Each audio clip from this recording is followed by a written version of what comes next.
Give it just a minute and we'll be good to go. Okay, we're good. We're live streaming. Great. Good afternoon, everybody. Happy New Year. This is the first CVTA TAC meeting for 2022. So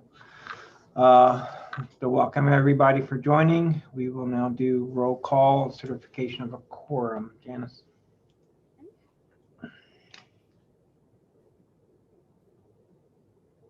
Town of Ashland, Miss Amos. Charles City County, Miss Russell.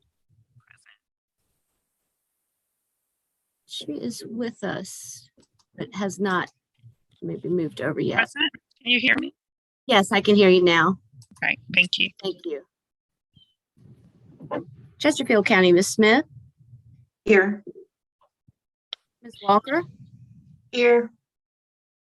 Goochland County, Mr. Coleman. Here. Hanover County, Mr. Vadunez. Here. Mr. Flagg. Henrico County, Chair Yor. Here. Miss Smidler. Here. Newton County, Mr. Stauder. Here. Miss Ledoux. Powhatan County, Mr. Shardine. City of Richmond, Vice Chair Clark. Mr. Bridewell. DRPT, Ms. DeBrule. Here. Ms. Dubinsky. Here. Mr. Mann. Here. Mr. Riblet. Here.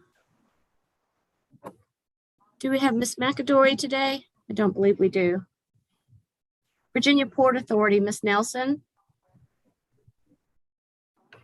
GRTC, Miss Robinson. RMTA, Miss Dean. Here. Thank you. And Plan RBA, Mr. Parsons. Here. And excuse me, Chair, I see Diana Clark is listed as an attendee and has her hand up. I see her there now, and I'll move her over and mark her as present. Thank you. We have Miss Robinson who's joined us as well. I'm sitting in. They should both be in just a second. I'm sitting in for Miss Russell. Okay, Yeah, next thank you. Thanks. That concludes the roll call, Mr. Chair. All right, thank you, Janice. Next item is consideration of amendments to the agenda. Actually, I skipped the opening statement regarding virtual participation. That is posted on the website. If there's any issues with that, we will continue to follow the emergency declaration by the City of Richmond, which was discussed at length at the Finance Committee meeting last Wednesday, as well as at the TPO TAC TPO Policy Board meeting on Thursday. So unless there's any questions, we'll continue to meet virtually until that changes. Next item, consideration of amendments to the agenda. Chet, do we have any additions or changes? No, sir. Thank you. All right. Next item, approval of the December 13th TAC meeting minutes. Everybody's had a chance to review. Then if there's no corrections, we'll entertain a motion. This is Barb. So moved. Thank you, Barb. Do we have a second? Second. All right, we have a motion, a second. All in favor? Aye. Aye. Aye. Any opposed? All right, here none, motion carries. Next item, 3, open public comment period. Do we have anybody registered to provide comment? We have not. We have some people attending, but no one has expressed an interest in speaking. Great, thank you, Janice. Mhm. Next item is the CVTA TAC Chairman's report. I have nothing to report other than Happy New Year, and we have a lot of work in front of us yet for another year of Central Virginia Transportation Authority, so looking forward to it. Next item is the staff update. Chet. Thank you, Mr. Chair. Just a brief overview of what happened at the Finance Committee meeting earlier this month. There was an update from from Ms. Heater regarding the Finance Director's Working Group and the debt policy discussion. That is continuing to move forward. We're not at a point yet where there's any decisions to be made. And similar story for the CVTA staffing discussion. There is information out there. The HR roundtable is continuing to support the authority members as they work through their goals of hiring staff in some capacity to support the CVTA. We expect that there will be more information coming out over the next few meetings of the authority. So I would ask you to just stay tuned on that. A couple items under new business are actually on the agenda for the TAC today regarding annual certification and expenditure plans. And then the next steps in the regional funding process for years 3 through 6. One of the things that Finance Committee discussed really briefly was what we had on the agenda as a procurement policy, but it's really related to kind of our discussions at the TAC level about getting support for third-party engineering estimates. That is also on the agenda for us today. So lots of good discussion among Finance Committee members, but there wasn't a ton of action taken other than a couple of the reporting items that were on their agenda. Mr. Chair, if it's okay, I would also use my time at the staff report to give the floor to Mr. Gregory. I know that he may not be able to stay for the whole meeting, and we do have the next item on the agenda he can speak to, but I also wanted to give him time to discuss any progress that can be reported on the SPAs. And there's the format for how those are shaping up, especially in advance of the fall line working group, which is scheduled for this Wednesday. Yes, thank you, Chet. Eric, feel free to jump in. Thank you, Mr. Chairman. Thank you, Mr. Parsons. Not a whole lot to report on the Fall Line Trail SPAs. Hopefully I'll have a little bit more information later this week when we get together for the working group meeting. I have been in contact with VDOT's legal counsel at the Office of the Attorney General, have queried her, it's Julie Whitlock, have queried her on how she wants to move forward. I'll be looking for guidance from all of you about how best to frame the Fall Line Working Group project. I've thought about whether or not we want to have a single SPA between CVTA and VDOT for the project, in addition to individual SPAs with every locality that will be involved in the project, obviously. So I'd like to invite your feedback on that. I think it's going to be a collaborative process as we go through this process for the first time. Certainly working with VDOT's legal counsel and anybody else who they might bring into the discussion at VDOT. I know the situation with Henrico, of course, will be a little different due to the fact that they manage their roadways and their transportation projects, but I would defer to you, Todd, on any feedback you might want to share at this time to help us sort of get our hands around how we want to develop the agreements. But we are moving forward. Thank you, Eric. I thought you'd have all the answers, so we haven't really dug into it on our end with our legal counsel. We'll probably need to do that relatively soon. So I guess from your standpoint, what do you need from this group and when, and what can we expect from you and when?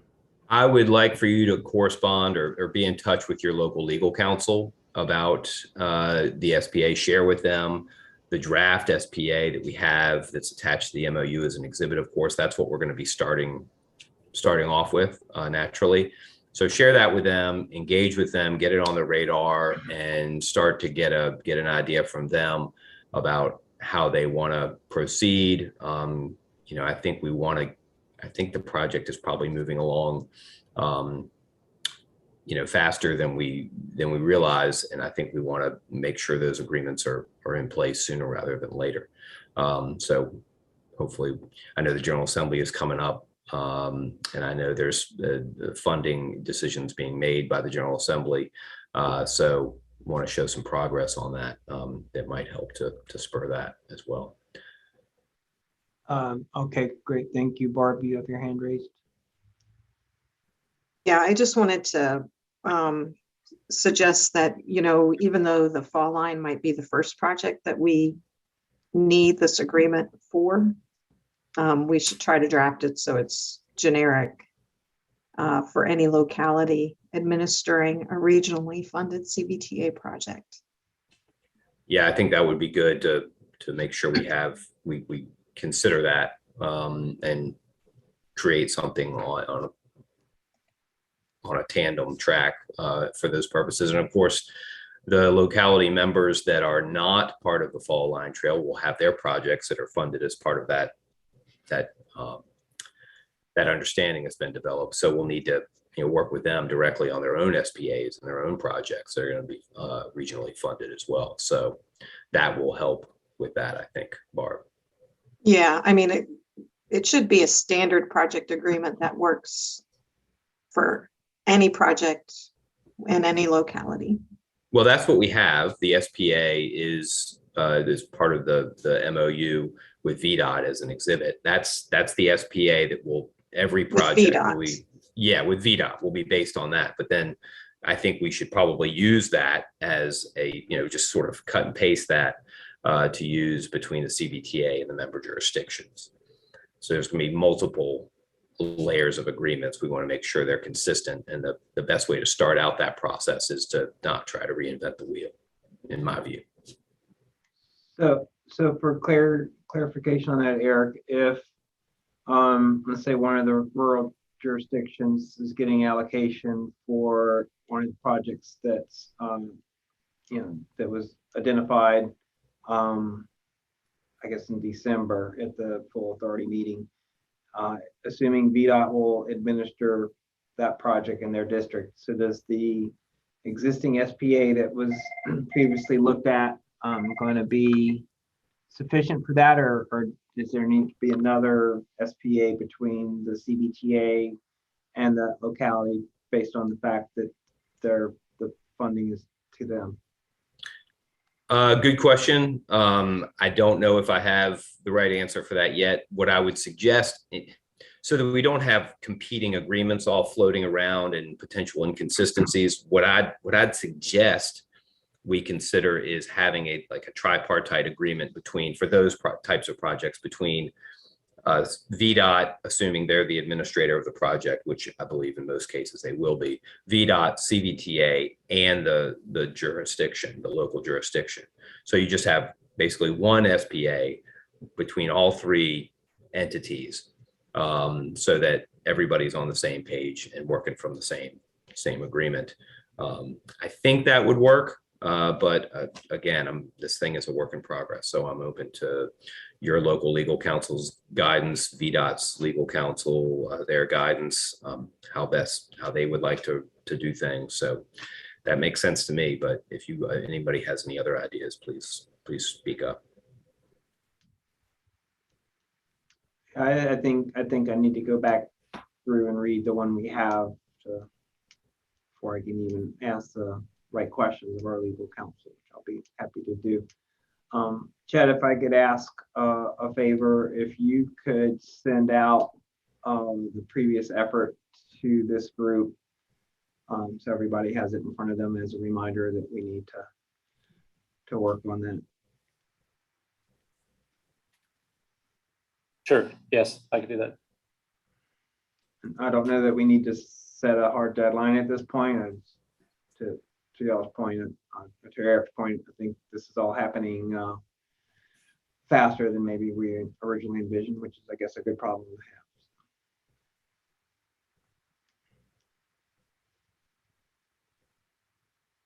have. All right, that's all I have at this time. I'm happy to try to answer any additional questions, but hopefully I'll hear back and get some more guidance for us to discuss this more substantively on Thursday. In the meantime, your local legal counsel, please encourage them to reach out to me on this, and I'd be happy to speak with them. But Thank you, Eric. thank you. Chat additional items under staff update. No, sir, just clarification on the request you just made. Are you referencing the CVTA V.SPA? Yeah, because Okay. if I understood Eric correctly, that's kind of our base document to Yeah. work off of, and I think we all need to refresh our memories on that document and start to review it before we know what to do. Sure. Yeah, we'll get that out.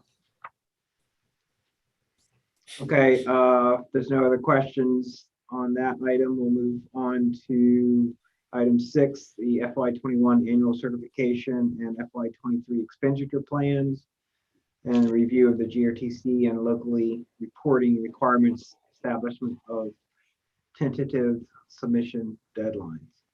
So now, Yes, sir. This is really just a brief update, but we wanted to put this out there. Following the end of, if you recall, there's two kind of hooks for reporting and making sure that we're spending the CVTA money on the right uses. The first is the expenditure plan, which is kind of a pre-spend estimate plan of what each locality is intending to do with their local funds.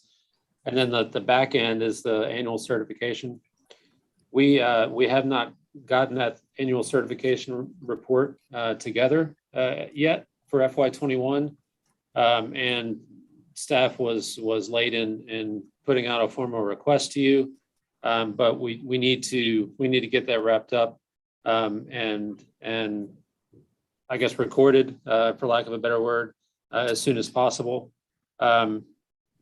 We do have I guess a template cover sheet that can be used, and I believe we've shared that out to everybody, but we can certainly send that along with the SBA from the last agenda item, so that you'll have that in front of you. But essentially, we need to everybody who spent CVTA dollars needs to report out for the previous fiscal year what the expenditures were, and provide detail of what that meant, whether it was for projects, for planning, for staff, or whatever else transportation related each of you deemed useful for the local money. So we can send that out again for your information and use in like a cover sheet with a report behind it. We don't have any set format for the detail in terms of what's behind it. And Mr. Gregory, please jump in if you have anything else to add. I think the thing that's kind of guiding this now is we do have a draft report from GRTC on their expenditures, but we failed to reinforce that the cover sheet was something to include. So we wanted to put this out today to kind of give an overall blanket statement on the need for the annual certification to be submitted. And in discussing this with the chair, if everyone here could have it back to staff in the next 30 days, we can compile everything and put together a formal report that covers FY21. On the other side of that, it's time to start thinking about FY23 and what the plans are for spending local dollars next year, starting July 1. At this point, staff's recommending to continue to use the spreadsheet template that we've used the last 2 years. And we can certainly update that from what we have right now and send that back out to everybody so you can start filling in your project information there. That's just a quick overview, Mr. Chair. If anybody has questions, or Mr. Gregory, if you want to provide any clarification on the annual certification, I'll step aside right now. Thank you, Chet. Eric, did you have something to add? Thank you. Thank you, Mr. Parsons. Thank you, Mr. Ure. We want to keep an eye on the reporting requirements. I think now that everybody's sort of moving forward with the meetings, and the emphasis has been on projects and planning and all those kinds of things. We please bear in mind we need to comply with the MOUs that all the jurisdictions have approved, and also GRTC has approved. I would, in respect to GRTC, I would just look at page 4 of 7 of the MOU, and that addresses the quarterly reports and annual certifications. The CVTA Finance Committee has to review the GRTC reports and annual certification. If there's any issue with that, they have to report that back to GRTC, so GRTC can then respond to that and correct any deficiencies or what have you. And then ultimately, once it's resolved, the Finance Committee has to adopt a resolution accepting the reports and acknowledging the appropriate utilization of funds. So, and the same is true with locality members. So take a look at your MOU, and let's see here. I just want to point you in the right place. That is also on page 4 of 9 on your locality MOU. Okay, so take a look at that. It's subsection paragraph 7, quarterly reports and annual certification. So please go back and take another look at that. Make sure you follow those procedures and get the reports in on time. I know it's not a favorite thing to have to do, but we want to make sure we comply because we know what's at stake. So that's all I have. Thank you. Dorona, you have your hand raised? I do. Thanks, Mr. Chair. So I think I got confused a little bit. I thought Chet was talking about that he was going to get us a template for the certification report. And then I'm hearing Eric, and maybe he's talking about something different, but then it sounds like he's saying each locality go through and make sure we follow in submitting. Am I confused, or what are they the same conversation or different? Chet, I don't want to speak for Chet, but I believe they are the same conversation. Okay, I good. think. So the MOU requires the quarterly expenditure reports and the annual certification by the localities and by GRTC. So I believe they submitted a sort of a notice to GRTC that they needed to submit it. The templates, Chet, correct me if I'm wrong, but they haven't been fully developed yet. Is that right? Or did you all send them out to the localities? I think we have a generic template, but it's Okay. not specialized at this point. Okay, right. So I'll verify that, though. there is a template report, but I don't think it's voluminous or anything like that. I mean, we're relying upon the localities to fill that out and submit it. And if additional information or blanks need to be filled in or additional information needs to be provided, then we can follow up on that. Does that make sense, Dorona? I'm sorry.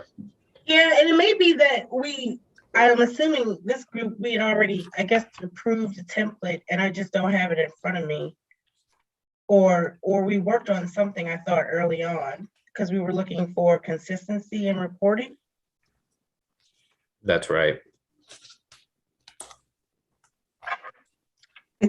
This is Barb. Yes, I Barb. think the template that we used last year to do our spending plans, it was sort of, we need to put something together in a hurry, and we did, and we were going to refine it because it wasn't really working great, but I don't think that we've refined it yet, so we're still using what we used last year. Yeah, and Barb, Mr. Chair, now I think, Barb, you've added another component into it. So that's like the local allocation plan. And we were talking about the annually quarterly reporting, right? Sorry, it's I was confusing. like, Barb, you're confusing me. So Uh-huh. maybe, I thought we might have come up with something, but I just know from our side, we were looking to have like, something consistent on how each of the groups submitted their, and I think that's what, the finance committee came back with regard to the information that GRTC had provided, as if it didn't answer some question they wanted to see. They were looking for something a little different. So I thought that it may be, I thought we were going to have a template, but maybe we just haven't, and the time is approaching. Because Eric, when are we supposed to have the annual? When are we supposed to have that turned in?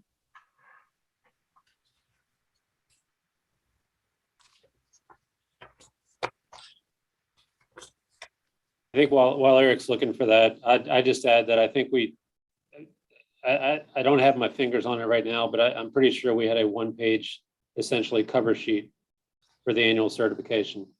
Yeah, that's correct. It looks like this. Yeah, And there wasn't much to it. Yeah, it's basically a one pager, and it's entitled Central Virginia Transportation Authority Annual Certification of Expenditures.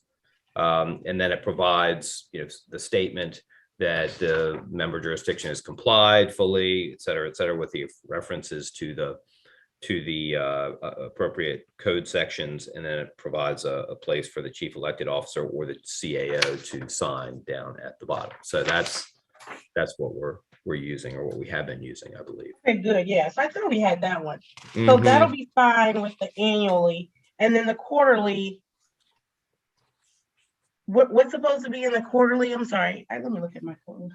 So again, if you look at page 4 of 9 of the local jurisdiction MOAs, member localities will provide paragraph 7 right there in the sort of the middle of the page. A member locality will provide quarterly reports of expenditures of all funds received from the CVTA using the cash basis method to the CVTA Finance Committee, beginning upon the execution of this agreement according to the following schedule.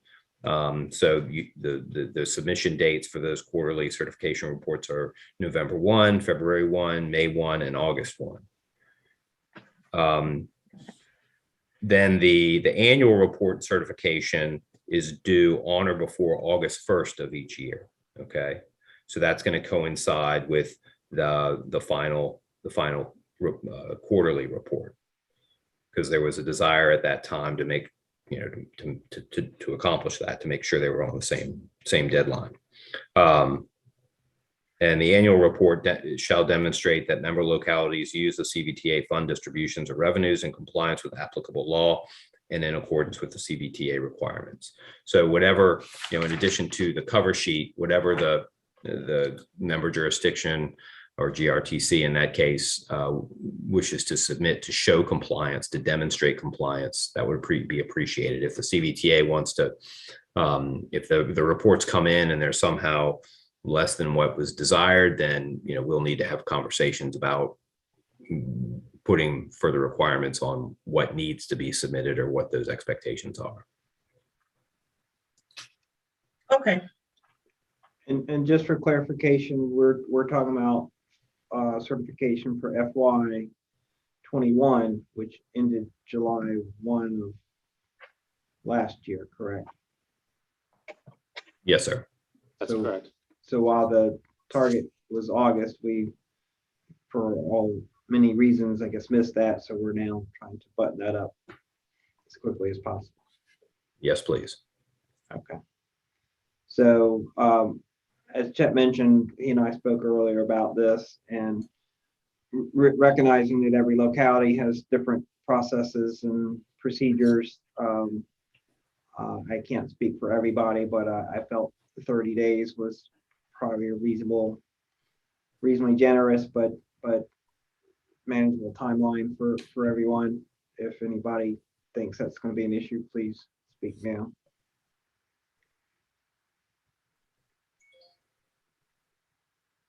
And Mr. Chair, I think 30 days is more than enough time. Okay. Thank you. Yeah, and there may be some coordination needed from some of the localities through VDOT. So acknowledging that as well.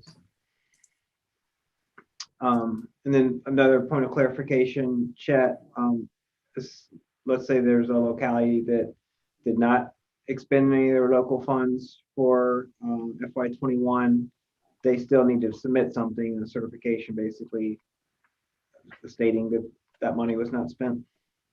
Yes, that's what we'd recommend. Yes. All right, thank you. Barb, did you have a question? So we need to turn in FY21 annual in 30 days. And the quarterlies, we haven't done any quarterlies. So do you want us to go back in time to do quarterlies or just start February 1? We took the approach that if you don't have any quarterly updates, then and we don't receive anything, then we just keep moving forward.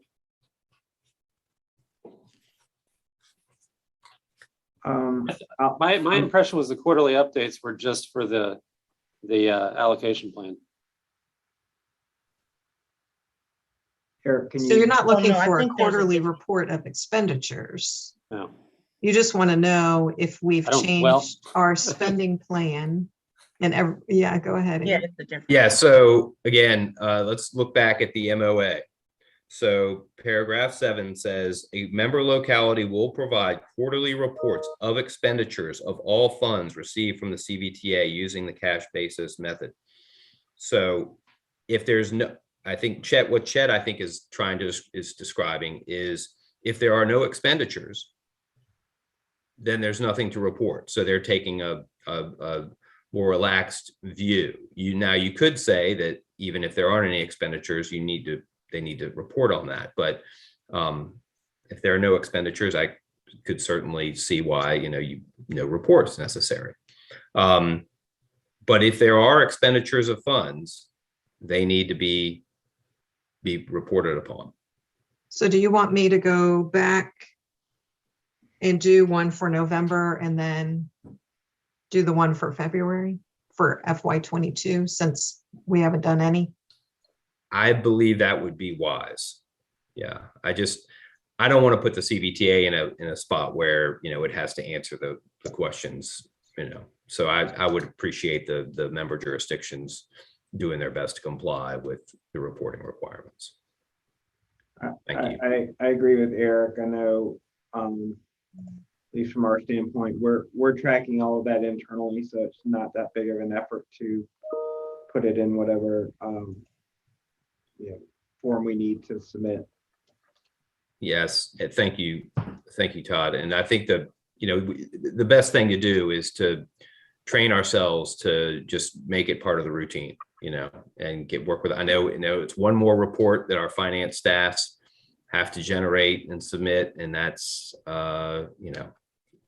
it's just more. But we need to get into the habit. Mr. Chair, so we're going to agree that we go back to November. Should we go back further? If you have expenditures to report in a given month, I would recommend that or in a given quarter, rather, I'm sorry. I would recommend you go back. If there aren't any expenditures, I would suggest that we start in November, as Barb suggested, and move forward from that point. So just focusing on FY22 forward, and we'll feel like the annual report for FY21. I think that would Process. probably clear the decks for FY21. Yeah. Mhm. So just to be clear, for FY21, we'll do the certification with whatever documentation goes with that, even if we did not submit a quarterly report for those other, I guess, 2 quarters, 3 quarters that year, 2 quarters, and then pick up with FY22 for November and then upcoming in February. Yes, sir. Okay. Everybody clear on that? Yeah. Mr. Chair, I was going to ask when we even made the, the procedure that even enacted the quarterly. So yeah, I think closing out 21 with the annual certification is good, and then starting 22 with the quarterly is good too. Great. Thank you. All right. We have some more items to cover under that task. Chat number 6.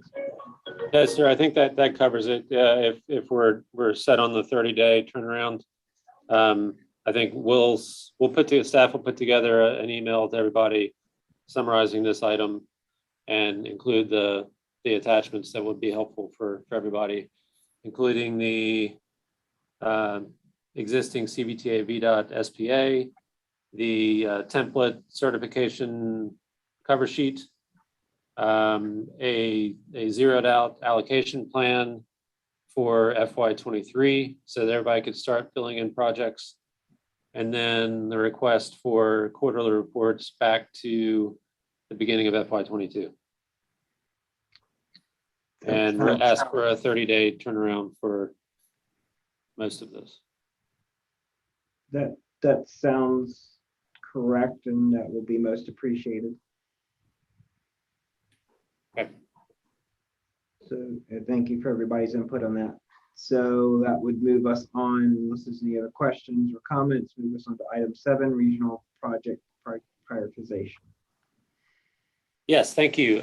Thanks to everyone for your work with staff to get projects submitted, the application submitted. That was successful. Everyone, this is the first time, so everyone came at it with a different level of experience, and staff was able to work with each member jurisdiction to get all the applications in. We are now setting those up for review and scoring, and so far so good in terms of looking through the applications. It looked like everybody was able to also submit supporting documentation. We are now working through SharePoint on a more comprehensive scale for Plan RVA, and it looks like we're able to utilize some combination of that and Google Drive to collect everybody's information. So I think the project application, the deadline was December 17th. We've gotten everything in, and I think that it looks good. We're still on schedule according to the green schedule to have all of that scored and ranked and complete our review by the end of February.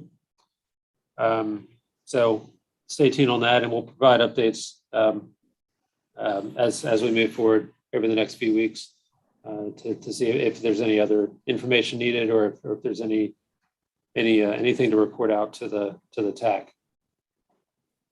Item 7B on the agenda, I wanted to provide an update on our research into how to find or how to locate a way to do third-party cost estimate review. As part of the scoring, we want to look at the cost estimates, and that'll also help us line up what the recommendation is eventually going to be for the authority, and set up the plan year allocations, et cetera. We used the DRPT bench to do the transit governance report for CVTA, and that worked very well. So that was my first stop, and we are not able to utilize that bench for this because engineering estimates are not included as part of the scope. Mr. Riblet is looking through the possibility of using the existing VDOT bench to do the similar type of exercise. And this is all last minute, so I don't know if Mark has an update today. So Chet, yeah. appreciate the request earlier. We do have a handful of different options we can work through, both with our central office location and design on-call contracts, as well as our TMPD on-call contracts. So we're looking into the availability of how much contract strength is still left on those on-call contracts, and what mechanisms we could use to allow that to happen. We're cautiously optimistic that we'll be able to bring something back to you, with an offer that way. So, but we're still looking into the details. Thanks, Mark. And just like we did with the transit governance report, everybody, we're the intent is that CVTA will cover the costs of the third-party reviews. This isn't an additional expense for VDOT or DRPT or any of the member localities if that's an option. So it's really finding the right vessel to shepherd this through the process as quickly as we can. Barb, you have a question? Yeah, if for some reason the VDOT option doesn't work out, we have a good group of on-call consultants and could make arrangements to have services through one of our on-calls and just get reimbursed by CVTA. So we can do that too, if you need it. Barb, thank you for that offer. Yeah, Chet and I did talk about all options, and I said, you know, frankly, we would be willing to do that on our end of county contract, but we're already hitting limits on a number of our consultant teams under current contracts because we're fairly conservative on our annual limits. So I don't know what y'all's situation is, but as long as you have the bandwidth on your contract limits, that could potentially work, I guess.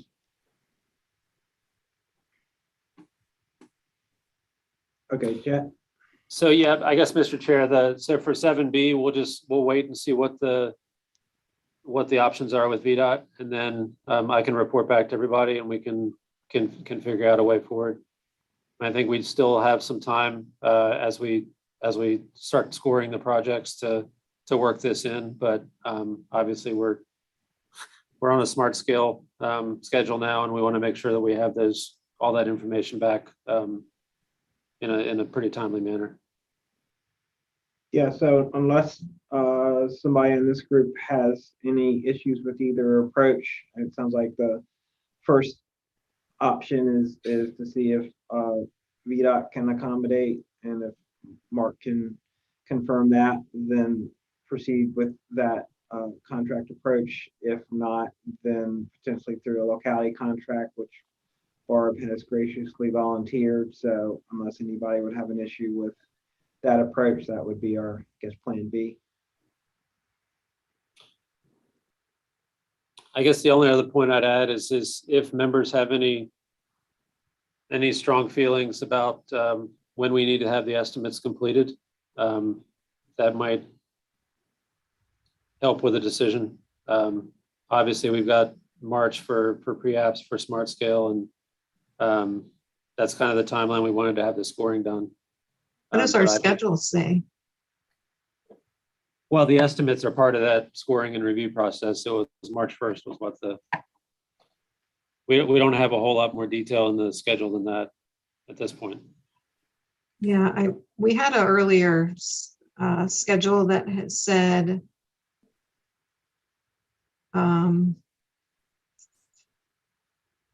we would get projects reviewed by a third party in December. So we missed that. Yes. And then I think we were trying to have it done by January 21st. Well, that's not even true. It would have had to have been done before then. Yeah, I'm afraid that schedule is not granular enough. If it's just these kind of broad categories, and we're going to miss it unless we really break down the tasks that need to happen.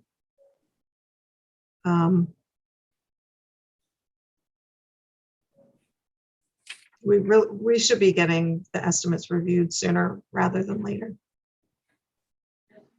I agree, Barb. I guess maybe let's look at what our hard deadline is, and that would be the allocation by the full authority for regional funding, which, Chet, correct me if I'm wrong, that's scheduled for April.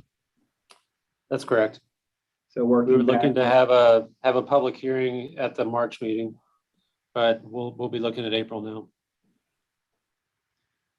so the good news is for any funding that's intended to leverage Smart Scale during the pre-app window, just because you submit a pre-app, the numbers are can change throughout that application process. So I think as long as we know the project, we know the numbers can still move up until the, I guess, the public hearing date, right?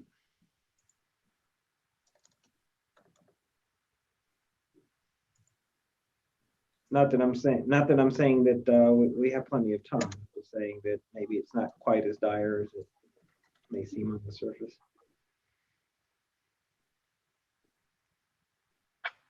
Mr. Chair, Yes, Doriana. I had a question back on our Plan A and Plan B for the third party. I think Barb said, she mentioned CVTA could reimburse Chesterfield. So my question was, would the agreement be through like a cooperative agreement, or would it be Chesterfield in charge of the process? Because a cooperative agreement, I would assume then that Plan RVA, CVTA could procure the services themselves, almost like a piggyback, versus Chesterfield themselves managing it. So maybe, Barbara, if you could check if it has any of that language in the contract, might be helpful when we decide if we have to go to Plan B. I guess the way I was envisioning it is we could draft up a scope and fee, which could get reviewed by Plan RVA staff. We would issue the purchase order, Chesterfield would, and then the work would get done. We would be processing invoices, but the work would be done and coordinated through Plan RVA staff, CVTA staff. So we're just sort of the invoice payer primarily. No, I completely understand. I mean, it all works. It sounds like it all works until this, I know it won't happen until Chesterfield gets all of the highest scores. And then we're going to have problems. But I'm just saying. That's why I was saying we would just be processing invoices. Again, and I just think that a cooperative agreement would be cleaner, but how would it again, change? I'm sorry. How would that get rid of that perception? Well, one, because Plan RVA would be the owner of the purchase order of the task, a sole owner of it, versus it's just like, Richmond, we use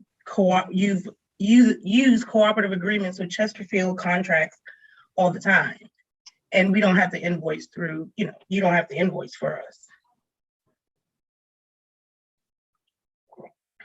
Just a suggestion. Maybe the VDOT thing will work out. The thing I'm concerned about with the VDOT option is we're going to get groups who are used to doing the smart scale estimate review.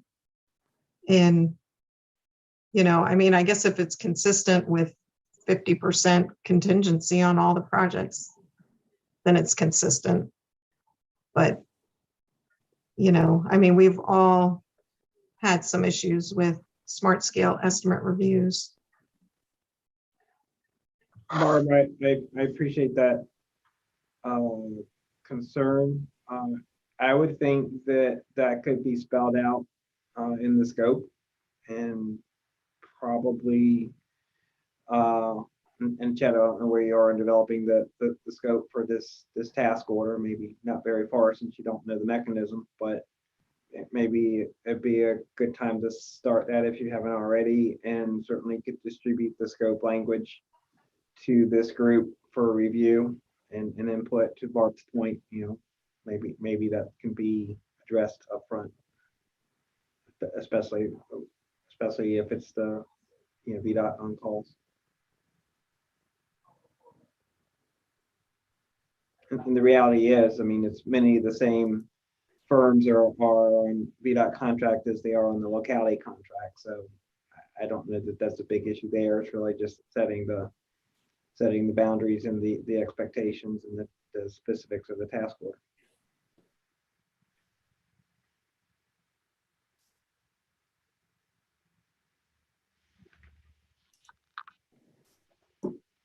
Barb, does that sound reasonable?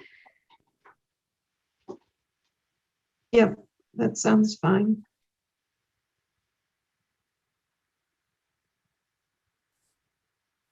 Okay, Chet. All right, so 7C, everyone should have gotten copies of this in some form or another, but in December, late December, VDOT came out with revisions to their funding estimates, and they are trending down. This was shared with the Finance Committee last week, and Mr. Brown had questions about whether this was actually reflective of the latest information. So we're going to do our best to follow up on that and get some answers for the authority members. But it does, the last funding estimates that came in from our fiscal agent showed a downward trend. And this revision by VDOT is pretty close to that. Honestly, but it is a little bit more downward than the last forecast was.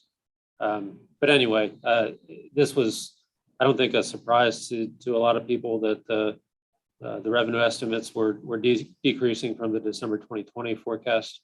But we'll try and get some more information about what the impacts of this are and where it came from, and then report back to the authority.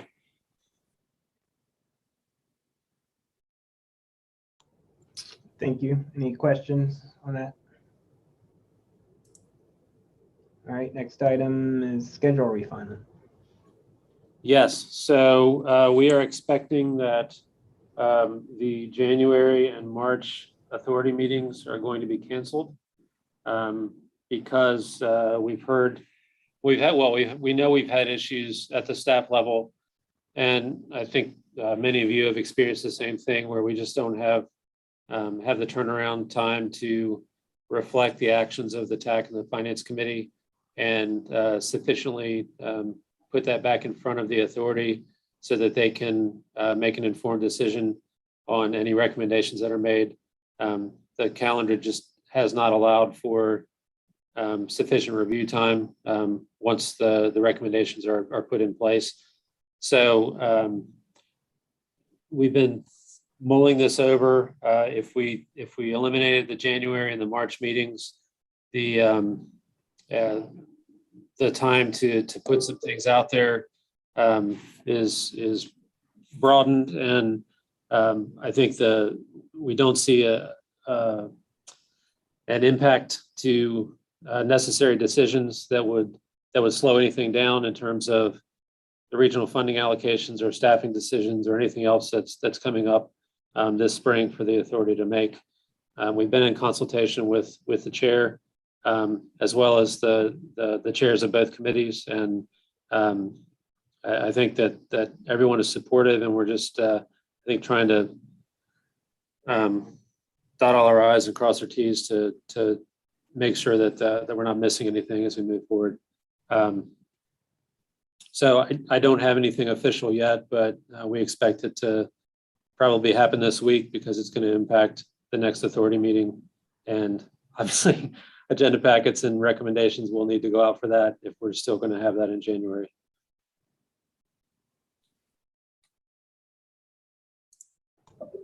Thank you for that. Any questions or concerns regarding proposed schedule change? What I will share with the group is Chet has drafted a letter for the chair of the full authority, Mr. Thornton's signature, to send to all of the CVTA members with an explanation and reassurance that it won't delay progress on the major initiatives that are before the authority for the first half of this year. So I would expect that will probably go out this week. Yes. So if there's no other questions, Mr. Chair, I think that wraps up item 7. Very good. Next item, 8, fall line working group, a review of upcoming meeting agenda. So the meeting invite went out to everybody on that working group this morning. Thank you, Janice. Agenda was not attached. We're kind of internally working on a agenda for Wednesday's meeting. And Mark, thank you for your input. So you, not to put you on the spot, but I think you said y'all have an internal meeting at VDOT tomorrow morning and you'll follow up after that. So with any proposed adjustments of changes, additions, and we'll be able to send out the working group agenda hopefully by tomorrow afternoon, if that's the case. So I expect we'll be able to get to you before lunchtime tomorrow. Perfect. So, and as it is a working group, it's fairly loose and informal. So the agenda is certainly a starting point. And if anybody has anything to add before or during the meeting, feel free. So if no questions on that, we can move on to the next item, which would be CVTA TAC member comments. Anybody have anything for the group? Welcome back, Adrian. Oh, yeah, Adrian's on. Look at that. Thank you. Happy to be back. Did you miss us, Adrian? Yeah, something like that. Fair enough. But yes, definitely. I'll add to Chet's comments. We appreciate you coming back and joining us. So, next item would be the next meeting. As Chet said earlier, even if the authority meeting for January and March are canceled, all the committees and working groups will continue to meet. I know at the Finance Committee meeting last week, there was discussion regarding the budget and proposed, I guess, bonding ability for the regional funding that needs to flow through the Finance Working Group. And I know there was a lengthy discussion on timing of that. So I know that group will probably be meeting coming up. We'll have our next meeting on February 14th. And I guess the next Finance Committee meeting will also be whatever date in February that is scheduled. So all those efforts will continue. And additionally, back to our earlier agenda item, we'll have a number of certifications and reports to provide to the group to process. Did I miss anything, Chet? No, actually, Finance Committee meeting is the week before on the 9th. That happens, seems like about half the time.